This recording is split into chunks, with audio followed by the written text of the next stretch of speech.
No one ever came closer to becoming one of the fallen than Brendan Marrocco. I died 3 times, came back. Died 3 times. Flat pulse? Yeah, it's flat out dead. We're doing 30. It happened Easter Sunday, 2009, in northern Iraq, when an Iranian-made roadside bomb launched a red-hot projectile into his vehicle. And it went straight through my door, took both arms, my left leg off completely, and my right leg was still attached a little bit, and it killed my gunner and best friend. What do you remember? I remember the flash. The sound was ridiculously loud, and I remember all the screaming in the truck, trying to see who was hurt, and I had no idea I was hurt because I didn't feel anything. Just as loud. After that, I remember waking up in the hospital.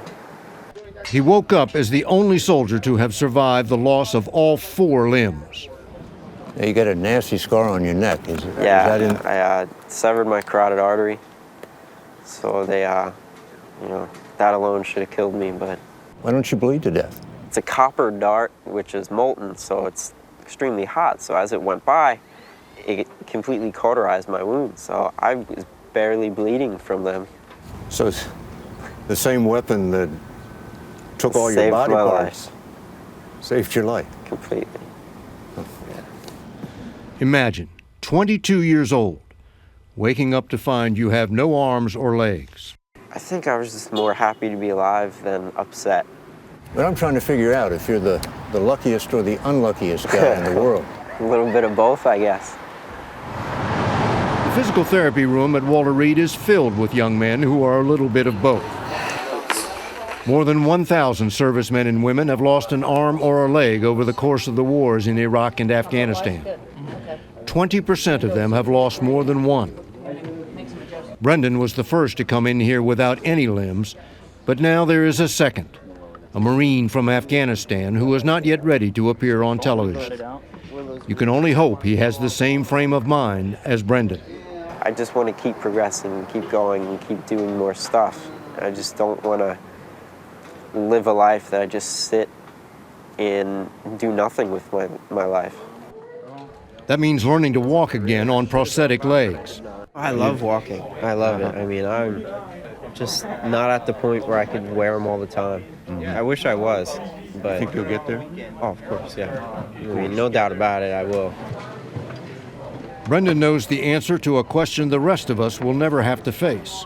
Which is harder? The lack of arms or the lack of legs? Lack of arms, by far. By far. I mean, I can't reach into a fridge and take out a drink. I can't, open up a can of soda. There's just so much that you can do with your arms that you don't realize until they're gone. The one over here? Without arms, you can't push your wheelchair. But Brendan's got someone to help with that. His fiancée, Kate Bartow. Amid all his pain and loss, Brendan found love at Walter Reed. Did you feel sorry for him? No, not at all. He's such an incredible person, and people don't need to feel sorry for him. He's going to do some great things in his life. Beginning with new arms, and not artificial ones. I'll have, arms just like you. He's talking about arm transplants, a technique still in its infancy.